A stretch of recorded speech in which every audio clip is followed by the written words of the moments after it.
এবার শুভেন্দু অধিকারীর পক্ষে তৃণমূলেরই বিধায়ক। রবিবার বহরমপুর ব্লকের কাঁটাবাগান ফুটবল মাঠে বহরমপুর পূর্ব ব্লক সভাপতি আইজুদ্দিন মণ্ডলের নেতৃত্বে একটি সভার আয়োজন করা হয়েছিল। সেখানেই জেলা তৃণমূল কংগ্রেসের সভাপতি আবু তাহের খানের উপস্থিতিতে রাজ্য পরিবহন মন্ত্রী শুভেন্দু অধিকারীর পক্ষ নিয়ে সওয়াল করলেন হরিহর পাড়ার বিধায়ক নিয়ামত শেখ। তিনি জানান, শুভেন্দু অধিকারী একসময় অধীর চৌধুরীর সঙ্গী বড় নেতাদের, সিপিএম এর নেতাদের এই দলে নিয়ে এসেছিলেন। মুর্শিদাবাদের পর্যবেক্ষকও হয়েছিলেন শুভেন্দু অধিকারী। বিভিন্ন সমস্যার কথা তাকে নির্দ্বিধায় বলা যায়। তাকে নিয়ে বিদ্রূপ করা মানায় না।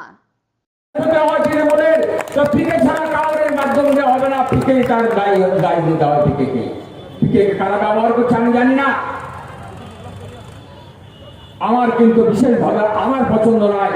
আমার বিরুদ্ধে পিকে অনেক কিছু বলতে পারে, বলো। বিভিন্ন জায়গায় পিকে অনেক লিডার, অনেক কর্মীকে পাঠিয়েছে। তারা কি করছে? হোটেল, বড় বড় হোটেলে বসে তারা তার কথা শুনে কিভাবে মেসেজ দিচ্ছে, কি রিপোর্ট দিচ্ছে তারাই জানে, আমরা জানি না। তারা জানে, আল্লাহ জানে, আর কেউ জানি না, আমরা কেউ জানি না। তো এই পার্টির যদি ক্ষতি হয়, এই পার্টি ডিফারেন্স যদি হয়, তাহলে কিন্তু আমরা দায় নেব না।